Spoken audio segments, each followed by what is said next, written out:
తెలంగాణలో ఇప్పుడు ఎక్కడ చూసినా పోలీసులు కనిపిస్తున్నారు. పెద్ద పెద్ద గన్లు పట్టుకుంటూ బూట్ల శబ్దం చేస్తూ తిరుగుతున్నారు.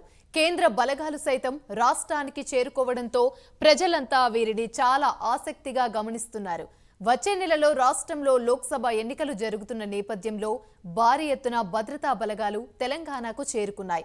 ఎన్నికల కోసం 160 కంపెనీల కేంద్ర బలగాలు తెలంగాణకు రానున్నాయి. ఎన్నికల బందోబస్తులో వీరు పాల్గొంటారు. రాష్ట్రంలో ఉన్న 60,000 మంది పోలీసులతో పాటు విధుల్లో 120 కంపెనీల సిఆర్పీఎఫ్ బలగాలుంటాయి. ఒక్కో కంపెనీలో 70 నుంచి 80 మంది సిబ్బంది ఉంటారు. ఇప్పటికే 60 కంపెనీల కేంద్ర బలగాలు తెలంగాణకు చేరుకున్నాయి.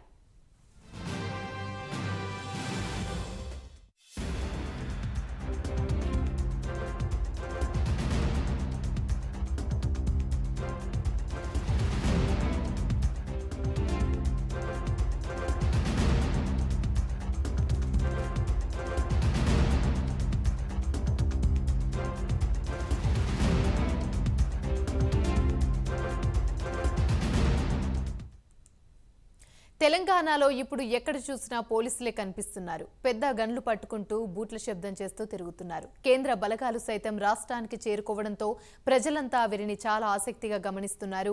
ఇదే అంశానికి సంబంధించి మరిన్ని వివరాలు మా ప్రతినిధి కుమార్ అందిస్తారు. కుమార్, చెప్పండి. Thank you Amani. తెలంగాణలోని పార్లమెంట్ ఎన్నికలు సమీపిస్తున్న నేపథ్యంలోని ప్రస్తుతం భద్రత కూడా కట్టుదిట్టంగా చేశారు.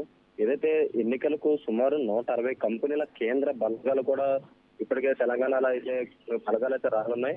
ఎలక్షన్ బందోబస్తు భారీగా సెంట్రల్ ఆర్మడ్ అలాగే సిఏపిఎఫ్ దళాలు కూడా చేరుకుంటున్నాయి. ముఖ్యంగా రాష్ట్రంలో ప్రస్తుతం 60,000 మంది పోలీసులు ఉన్నారు. ఈ నేపథ్యంలోనే ఈ 60,000 మంది పోలీసులతోని ఈ ఎలక్షన్స్ నిర్వహించడం చాలా కష్టం కాబట్టి ఏదైతే కేంద్ర బలగాలు అయితే ప్రస్తుతం తెలంగాణకు అయితే వస్తుంది.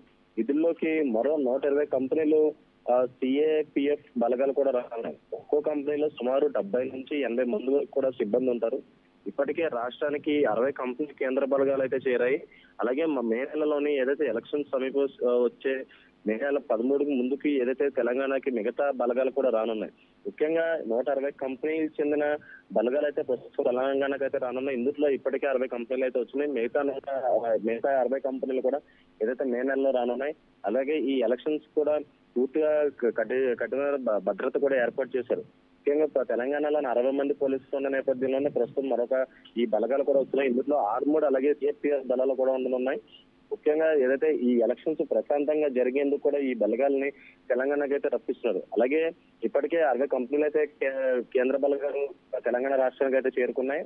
మరొక బలగాలు కూడా ఏదైతే మే నెలలో అయితే చేరుకున్నాయి. ఆమెని రైట్, థ్యాంక్ యూ.